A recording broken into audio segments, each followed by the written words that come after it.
Shooters are a dime a dozen, especially in this battle royale dominated era. Things weren't too different back in the day, but there were quite a few underrated titles that fell by the wayside, whether in sales or critical reception.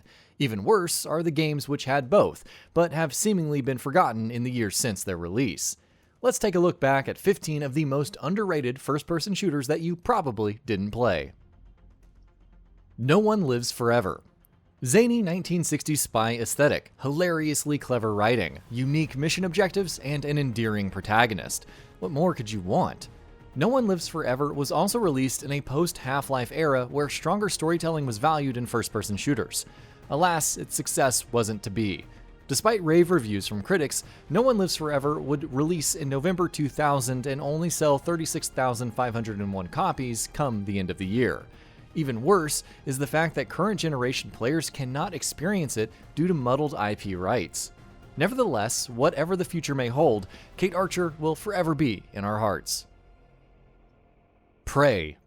No, not the Arcane Studios reboot, but Human Head Studios' iconic 2006 first-person shooter that was in the works for over a decade.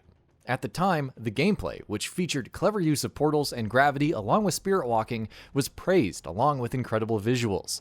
Prey managed to sell 1 million copies on both PC and Xbox 360 and was dubbed a success. However, after a sequel was announced in 2008, the series' rights would be acquired by Bethesda in 2009. The sequel was subsequently cancelled, and except for its most hardcore fans, Prey was relegated to memory as the reboot took center stage. Timeshift. Saber Interactive has worked on popular franchises like Halo, Quake since its inception. However, as far back as 2007, it delivered an intriguing sci-fi first-person shooter known as Timeshift. It sees the protagonist using a time travel suit to go back to an alternate 1939 to stop the villainous actions of Dr. Aiden Crone. Though it didn't receive universal praise, Timeshift was still pretty fun as you went about stopping, slowing, and rewinding time to hilarious effect. 13. Ubisoft's 13 isn't something you'd see from the company nowadays, or even in the last several years. It's a cel-shaded first-person shooter about an amnesiac protagonist with conspiracies and a comic book-style presentation, adapted as it was from the graphic novel. Hitting headshots, for example, would trigger inset panels akin to a comic book. With lower sales than expected and average critical reviews, 13 came and went, but is due for a revival with the forthcoming remake. Perhaps it'll strike a chord in the present era. The Darkness. Jackie Estacado's journey of torment started here.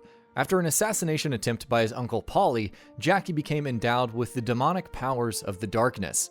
Aside from dual pistols, the player could unleash a number of gruesome attacks like impaling enemies, creating a black hole, and even eating hearts. The game's ultra-violent tone gelled well with the story, earning it critical praise and over 1 million in sales. Still, even with a crazier sequel, The Darkness 2 has yet to see any follow-up or revisit in this day and age. TimeSplitters Future Perfect. Free Radical's TimeSplitters series has always been underrated. The mix of brilliant storytelling, comedy, and stellar action centered on Sergeant Cortez's escapades through time made for some excellent storytelling, especially in Future Perfect. The game's multiplayer customization also allowed for all kinds of crazy matches and bots. This was in addition to arcade mode, challenge mode, and even the map maker. TimeSplitters Future Perfect didn't receive heaps of sales at the time, but was still heavily praised. Unfortunately, its fate was sealed when Free Radical would develop Haze. Following that game's disastrous response, along with cancellation of Star Wars Battlefront 3, Call of Juarez Gunslinger. There's something about the Wild West setting, especially in video games, and the Call of Juarez series did a good job playing to that atmosphere. Call of Juarez Gunslinger was a return to form of sorts, following the manipulative story of Silas Greaves with duels and quick-time events. Due to the nature of the story, it wasn't odd to see certain elements materialize out of thin air while playing, which further helped it stand out. Despite positive reviews, Call of Juarez Gunslinger was the last game in the series with developer Techland currently focusing on Dying Light. Stalker Call of Pripyat. The Stalker series is unique to this day. Very few first-person shooters have managed to capture the desolation, ramshackled economy, and realistic mechanics, like patching up injuries and maintaining weapons like Stalker has. Stalker Call of Pripyat expanded on the horror elements while furthering the upgrade system and world. Despite an overall rough state and development on the sequel being stalled, GSC Game World is seemingly on track with Stalker 2, which is planned for release in 2021. Shadow Warrior 2. Flying Wild Hog's reboot of Shadow Warrior was successful enough to warrant a sequel, which kept the lowbrow humor but added random level layouts, tons of new weapons, a loot system, and even leveling. All said and done, the game had an okay critical reception and over 4 times the sales of its predecessor. Subsequent updates would add more challenges, and the gameplay is still pretty crisp to this day. Singularity. Raven Software back in the day was more than a support studio. It released Singularity, a first-person shooter with time manipulation to allow for rewinding, fast-forwarding, or stopping time. While the story and actual shooting mechanics weren't anything too special, Singularity stood out for its more thoughtful combat and aesthetics. Red Orchestra 2: Heroes of Stalingrad. This tactical, first-person shooter came from Tripwire Interactive, better known for the Killing Floor series.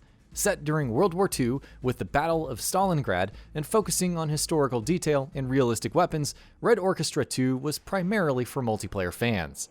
It featured multiple classes, each with their own roles, and more objective-focused game modes, though Team Deathmatch was still available. Rising Storm 2 Vietnam served as a better follow-up, but Red Orchestra 2 is still remembered for its quirky controls and solid gameplay. Bulletstorm.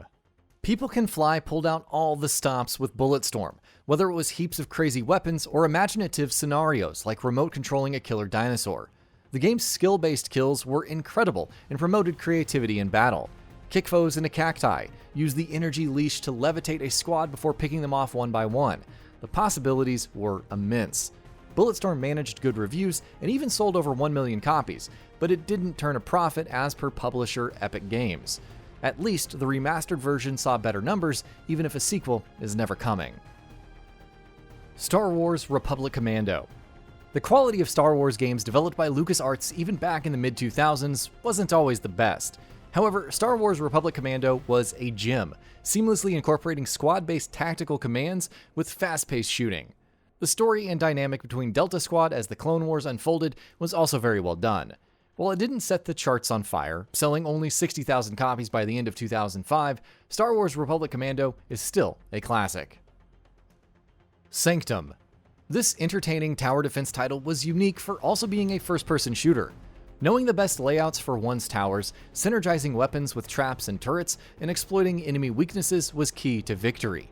Sanctum would see a much better sequel 2 years down the line before Coffee Stain Studios went full-on crazy with Goat Simulator and the recent Satisfactory, the latter leaning much heavier into the building aspect.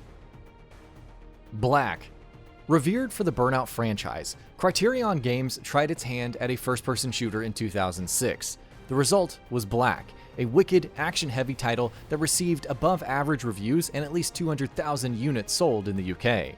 The overall playtime wasn't too great, especially given the price, but if you wanted a visceral, albeit brainless shooter with great visuals on the PS2 or Xbox, then Black was an easy recommendation. And that about does it for this video. If you enjoyed what you watched and want to see more from Gaming Bolt, you can always hit that subscribe button and turn on the bell icon next to it. That way you will never miss any of our videos.